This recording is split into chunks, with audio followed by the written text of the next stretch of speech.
The fall of a warrior. The battlefield was chaos. Smoke choked the air and the ground trembled with the force of explosions. Lyra sprinted through the ruins of the once thriving city of Arvin, her heart pounding against her ribs.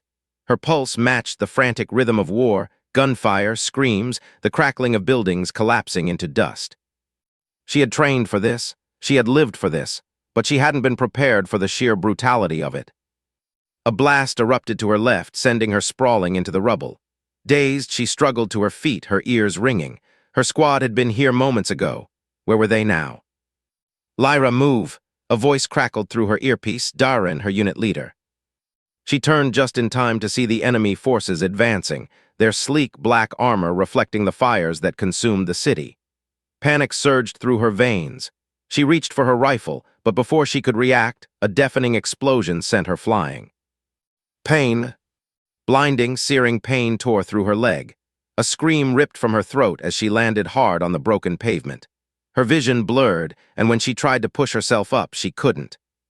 Something was wrong. She forced herself to look down.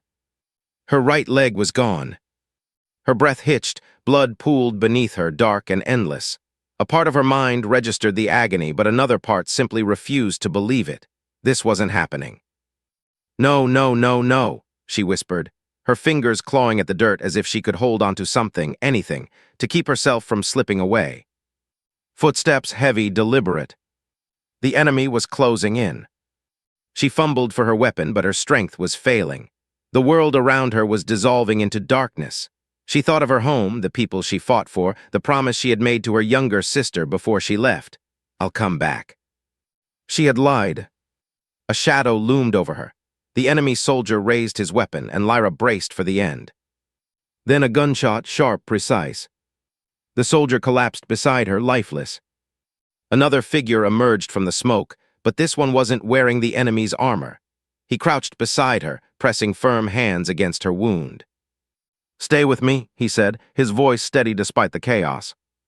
She barely registered his face, only the piercing green eyes, filled not with fear but determination.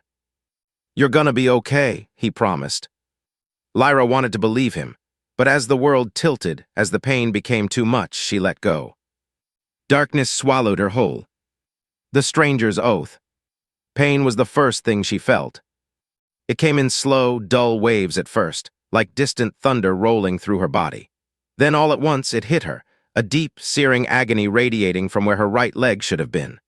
Lyra's breath caught in her throat as she struggled to move, only to find herself too weak. She was alive. But at what cost? The dim glow of artificial lights flickered above her. The air smelled of antiseptic and something metallic, blood, perhaps her own. Her fingers curled around the rough fabric beneath her. A bed, not the battlefield. A groan escaped her lips as she forced her eyes open. The room was small and cluttered, lined with shelves filled with medical supplies.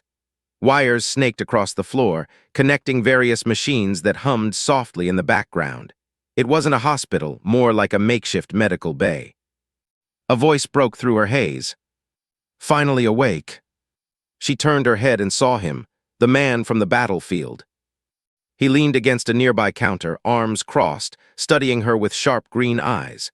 His dark hair was unkempt, and his uniform, though medical in design, was stained with dirt and dried blood. Where am I?" Lyra's voice came out raw, barely more than a whisper. "You're in an underground medical outpost," he replied. "Deep enough that the enemy won't find us, at least not yet." She swallowed, trying to push past the fog in her mind. "Who are you?" "Dr. Noah Vane," he said, moving closer. "Human field medic. Lucky for you, I was nearby when your squad was hit." Her squad?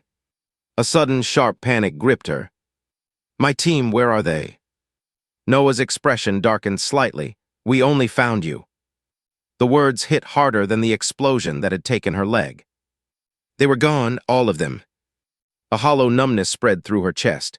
She had fought alongside them for years, trained with them, laughed with them, and now nothing. Her hands clenched into fists. "You shouldn't have saved me." Noah raised an eyebrow. "Excuse me." "You should have let me die out there," she muttered, staring at the ceiling. "I can't fight like this, I can't even stand." The silence stretched between them, heavy and suffocating. Then Noah sighed. You think losing a leg makes you useless? She didn't answer. He grabbed a chair and sat beside her, his voice calm but firm. I've seen soldiers lose worse and come back stronger, he said. Your body is what makes you a warrior. Your mind, your will, that's what matters. Easy for you to say, Lyra shot back bitterly. You're not the one lying in a bed missing a damn leg. To her surprise, Noah rolled up his right sleeve, revealing a long, jagged scar running down his forearm. I know more than you think, he said. This, courtesy of a battlefield explosion when I was still a combat medic, lost most of the function in my arm. They told me I'd never be able to operate again. But you did. Yeah, he nodded, because I didn't let it stop me. She looked away, unwilling to admit that his words stirred something inside her. Look, he continued, I can't force you to fight for your life, but I won't sit here and let you throw it away either. She wanted to argue, wanted to tell him that he didn't understand. But the truth was she was scared. Scared of being weak, scared of being a burden. Scared of a future where she wasn't a soldier anymore. There's a prosthetic lab here, Noah added after a moment. If you're willing, we can fit you with one. It won't be easy, but you'll walk again, maybe even fight again. Lyra closed her eyes. A part of her still wanted to give up. But another part, one that refused to die even in the darkest moments, was starting to listen. She wasn't ready to accept hope just yet. But maybe, just maybe, she wasn't ready to let go of it either. Rebuilding what was lost. The first time Lyra stood after the explosion, she was greeted by the biting sensation of metal beneath her fingertips. The prosthetic was cold and unfamiliar. It'll feel strange at first, Noah had told her, helping her adjust the sleek, functional limb. But it'll start to feel like a part of you soon enough. The reality of it hit her all at once. She was not the same person anymore. She couldn't move like she used to. She couldn't fight the way she once did. The weight of her new reality bore down on her, and she felt like a stranger in her own body. For days, Lyra struggled. The prosthetic felt stiff and clumsy against her skin. Each step was a battle, each movement a reminder of what had been taken from her. She couldn't even walk across the small medical bay without feeling like she was on the verge of collapsing. The wounds from the battle, the ones that weren't visible, still burned. They dug into her soul, reminding her of everything she had lost. She tried to push herself, tried to stand taller than the fear that gripped her heart. But every time she stumbled, every time the prosthetic buckled beneath her, the anger came flooding back. This is useless, she hissed through gritted teeth one evening as she fell to the ground once more. The pain shot up her remaining leg as she tried to catch herself, and for a moment she just lay there, breathless and defeated. Lyra, you need to keep trying. It was Tessa, the woman who had been helping Lyra adjust to life with the prosthetic. Tessa had lost her own leg during a mission years ago. She had been through the process of rebuilding herself, just like Lyra now had to do.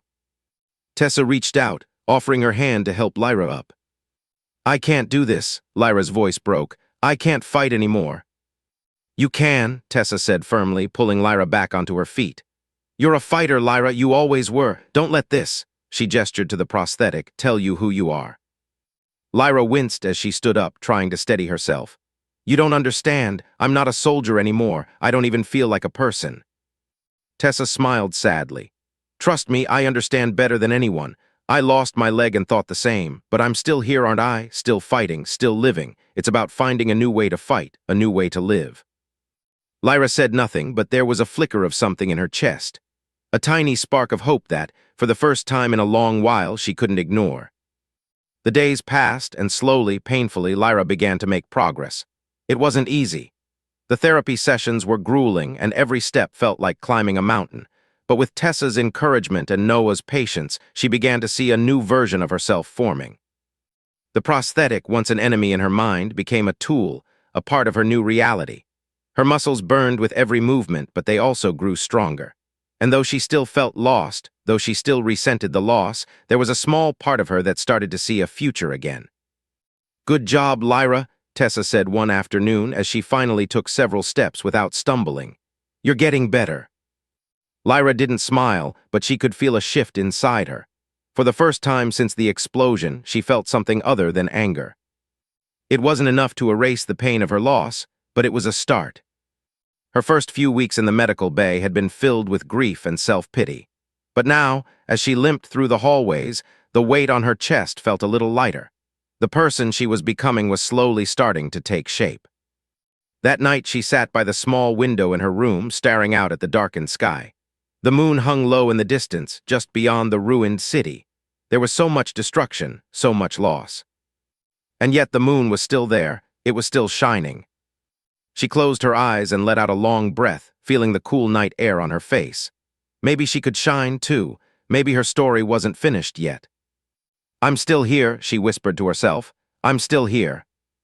The storm before dawn. The calm that had settled over the outpost was short-lived.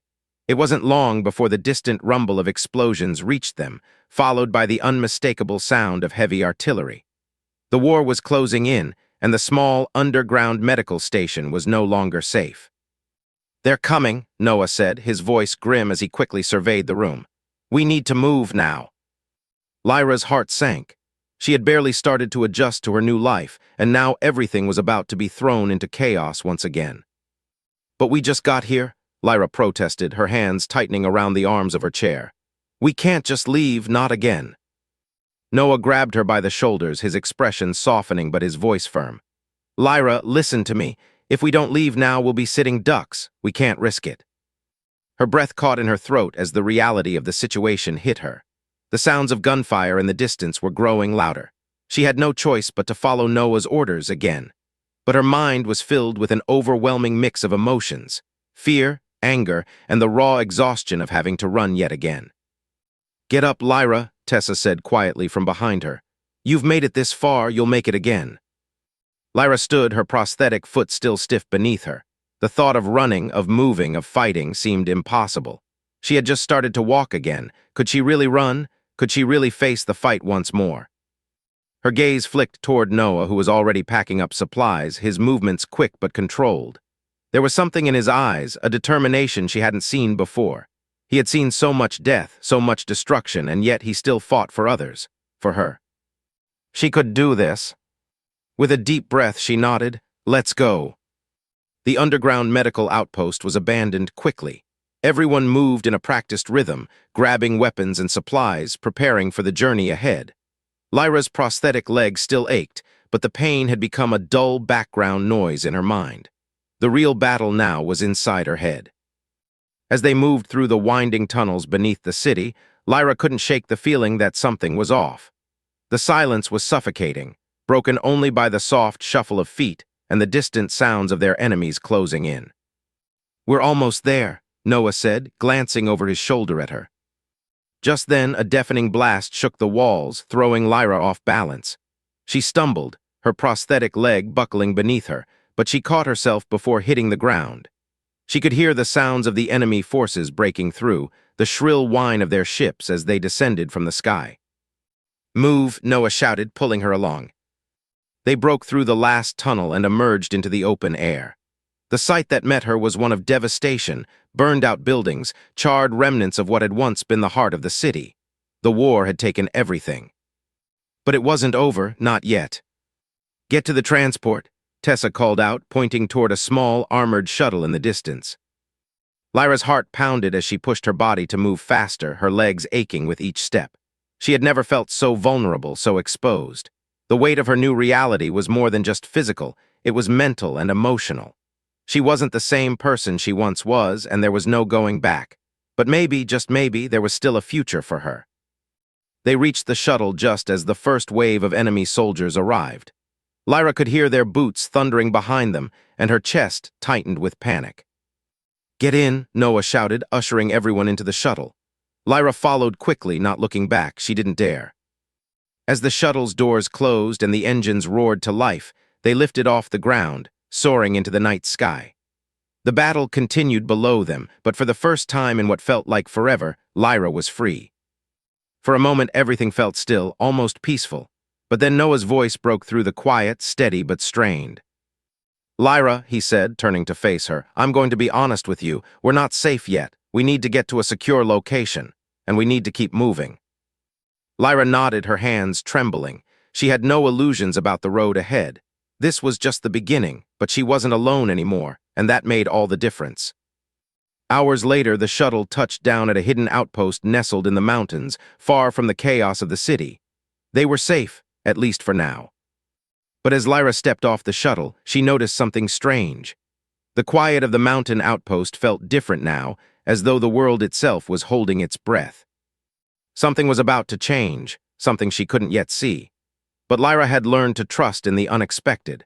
If there was one thing she had discovered in the months since she lost her leg, it was that nothing was ever truly over. The storm before dawn had passed. Now all that was left was the fight for survival, and Lyra was ready to face it head-on. Rising from the ashes, the mountain air was cold, and Lyra could feel the chill biting at her skin as she stepped onto the rocky terrain. The shuttle had landed in a small, hidden outpost, nestled between jagged peaks. She had been here before, though never under these circumstances. The world outside was a war zone, but for a brief moment, the mountains offered a strange kind of serenity. She looked around at the small group of survivors who had made it with her. Noah, Tessa, and a handful of other soldiers, all of them were focused, preparing for the days ahead. But Lyra could see it in their eyes. They were exhausted, both physically and emotionally. Every one of them had been scarred by the battles they'd fought, some in ways that could be healed, others in ways that would last a lifetime. The mountains offered safety, but they didn't offer peace. "I never thought I'd be back here," Tessa muttered, her voice almost a whisper as she gazed out toward the distant horizon. "I thought we were done for." "So did I," Lyra said, her voice distant. She hadn't fully processed everything yet. Her mind was still trapped in the whirlwind of survival, loss, and adaptation. She wasn't sure who she was anymore, but she knew she couldn't afford to stop moving. Not yet. They had a mission now, they had a purpose. The enemy was closing in on every front, and there was no time for hesitation. Lyra could feel the weight of it pressing down on her chest. She had already lost so much, her leg, her team, her old sense of self. She had to keep fighting, not for what she had lost, but for what she could still protect. Noah approached her, his expression resolute. "Lyra, I need you focused. We can't afford to lose ground now. You've come this far, and you're going to keep going." Lyra met his gaze. There was no doubt in his eyes. He was a leader, a soldier, and above all, a survivor. She had seen his scars, both physical and emotional, and she knew that if he could keep going, so could she. She nodded. "What's the plan?" "The enemy's forces are closer than we thought," Noah explained, his tone firm.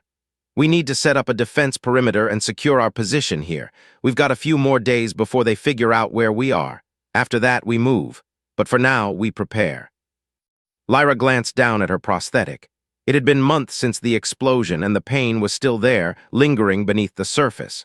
But as she looked at the others, at the soldiers who had all lost something, she realized something. It wasn't just the body that made a soldier, it was the heart. "I'm ready," she said, pushing her self-doubt aside. "Let's do it." Days turned into weeks. They fortified the outpost, setting up traps and surveillance systems. Lyra worked alongside Noah, Tessa, and the others, pushing her limits, rebuilding what she had once thought was lost. Each day was a new challenge. Some days she struggled to put one foot in front of the other. On others, she was able to move without thinking, her prosthetic a part of her that she had finally come to accept. But it wasn't the physical work that wore her down. It was the constant reminder that the war was still out there, waiting. Every rumble of distant artillery, every crackle of the radio, was a reminder that they were never truly safe. One evening, after a long day of setting up defenses, Noah pulled Lyra aside. "You're doing good work, Lyra. You've come a long way since we first met." She didn't say anything at first. She hadn't expected this. She wasn't sure how to respond. "I thought I'd lost everything," she finally said, her voice quieter than she'd intended. "But somehow I'm still here, we're still here." Noah nodded, his expression serious. "We fight because there's always something worth fighting for. You didn't just lose a leg, Lyra. You lost a part of who you thought you were, but you're still you, and that's what matters." She met his gaze. There was understanding in his eyes, maybe even a hint of admiration. It was the first time she had truly felt like she could stand tall again. That night, as the stars twinkled overhead, Lyra sat by herself near the edge of the outpost. The wind blew softly through the trees, and for the first time in a long time, she allowed herself to simply breathe.